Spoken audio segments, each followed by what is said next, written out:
전용기입니다. 그 일생 동안 집을 가져본 적은 없으시죠?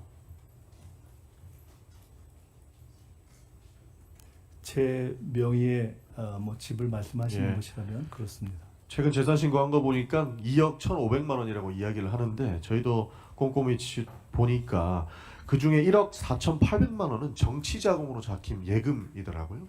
그렇기 때문에 정치자금으로 국민으로부터 후원받으신 것은 사적으로 사용할 수 없기 때문에 사실상 재산이 6천만 원에 불과해 보인다라는 부분 동의하십니까? 네, 뭐 그렇게 볼 수 있을 것 같습니다. 네. 그렇기 때문에 뭐 4선 국회의원 하면서 총리 후보자가 된 분의 재산이라고 할 정도로 의아합니다. 공직을 한 후에 뭐 로펌에 들어간 것도 아니고 정관료를 통해서 수십억 원의 돈을 번 것도 아니고 굉장히 좀 비교되는 삶을 살아왔다라고 보입니다. 국민의힘에서는 의원님의 수입과 지출을 대비해서 뭐 6억 원의 출처를 대라 이런 식으로 이야기를 하는데 두 번의 경조서가 있었고 두 번의 출판기념회가 있었고 그 외에 기타 소득으로는 배우자가 친정으로 지원받은 것이 있다라고 하는데 얼마 정도 됩니까? 사실 제가 정확한 숫자는 조금 이따가 혹시 필요하면 보고 말씀을 드리겠는데요. 말씀드린 것처럼 조의금, 출판기념회 각각이 한 1억에서 1억 5천 정도 되는 것 같고요. 그 결혼 축의금을 받았을 때 그 액수를 사실은 친정집에 다 그냥 드렸기 때문에 나중에 제가 이번에 확인해 보니까 아내가 생활비가 부족해서 그때 뭐 혹은 뭐 200, 300씩 이렇게 손을 벌려서 돈을 받은 것들이 한 5년 합쳐 보니까 그것도 한 2억 정도 전 되는 것 같습니다.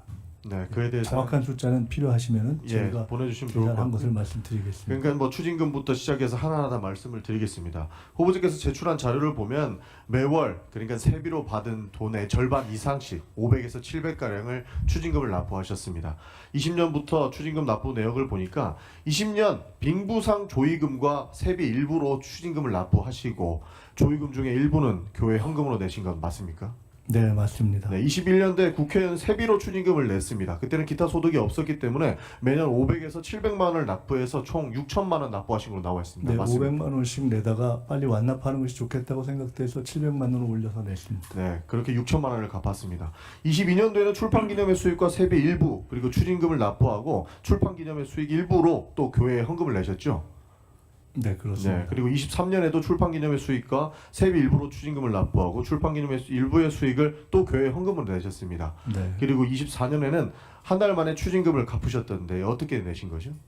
24년. 4년에 예. 24년에는 제가 대출을 해서 그때가 선거가 있는 해여서 대출을 해서 1억 8천만 원인가로 제가 기억을 하는데 확인을 해보겠습니다만은 그때 일부는 선거 비용을 준비하고 나머지를 추징을 완납하는 데 썼습니다. 1억 정도 됐던 것 같습니다. 그리고 그 갚는 것에 저희가 봤을 때는 아파트 대출금이 사라진 것 같던데 그 부분이 그렇습니다. 네, 아파트 그 보증금을 빼서 갚은 것이죠? 네, 나중에 이제 끝난 뒤에 아파트 보증금을 빼서 네. 다 갚아버렸습니다. 그렇게 해서 내신 걸 확인했습니다. 그런데 지금 국민의힘에서 주장하는 것처럼 6억을 한두 달 안에 집에 쌓아놓고 썼다라고 하는 주장과는 너무나도 배치되는 내용입니다. 그렇기 때문에 너무나도 음해성이 짙다라고 보는 것이고 그리고 4인간의 채무 1억 4천만 원을 올해 6월에 대출을 해서 갚았다라고 하신 거 맞습니까? 맞습니다. 네, 그러면 실제로 이 자금은 어디서 나왔는지라고 이야기하기보다 대출을 해서 갚았다 이렇게 봐도 되는 거죠? 네, 명확합니다. 네. 원래 추징금 그리고 추징금과 연동된 중과산 증여세 그다음에 4인간 채무 이렇게 세 가지의 일종의 채무가 있었는데 순서를 어떻게 할까 고민하다가 중과산 증여세의 부담이 너무 커서 그것을 제일 먼저 그 이후에 공적 채무인 추징금 그리고 4인간 채무의 순서로 갚으려고 예정하고 있었고 그에 따라 갚았습니다. 그럼 다 증명이 되네요. 가족 간의 조의금까지 본인이 과거에 있었던 추징금 그러니까 사회적 책임을 다하고 그 의무를 다하기 위해서 누구처럼 돈 29만 원 있다고 도망가지 않고 그것을 납부하기 위해서 굉장히 노력했던 것이 보입니다. 실제로 상이 당했는데 그 조의금을 받은 것을 추징금을 냈고 그리고 출판기념회에서 책을 판 돈으로 또 추징금을 냈고 그렇게 추징금을 납부할 수 있게 해주셔서 감사한 마음에 교회에 헌금을 냈습니다. 남편이 벌어온 돈은 사회적 책임을 다하기 위해서 집에 못 가져오니까 배우자께서는 친정에다가 손을 벌려서 생활비 쪽으로 지원을 받으신 거고 그 세비로 부족한 부분 맡긴다고 생활비 받아온 것을 돈이 어디서 났냐라고 증명하라는 꼴이 되어버린 것 같습니다.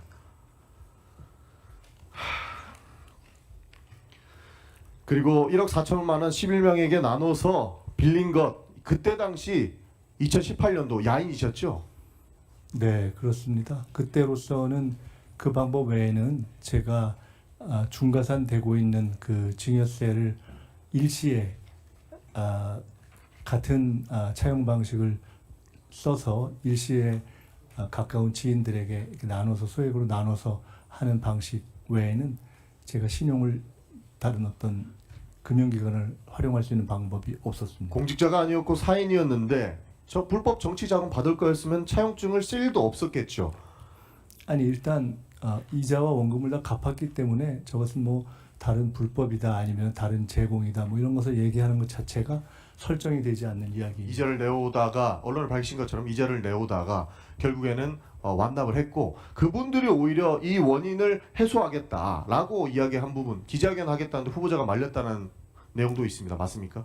네, 제가 너무 미안해서 그분들이 너무 좀 억울하고 분하다고 해서 몇 분이 그런 말씀을 하셨는데 제가 너무 좀 미안해서 그냥 하지 마시라고. 그리고 추징금은 모두 완납하셨습니다.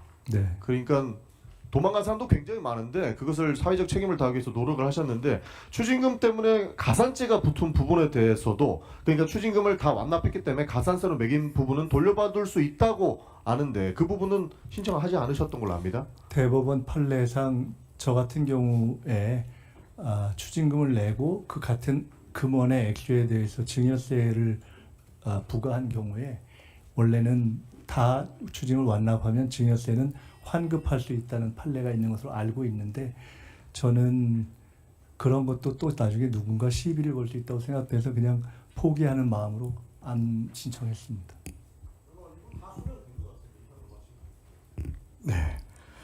전영기 의원님 수고하셨습니다.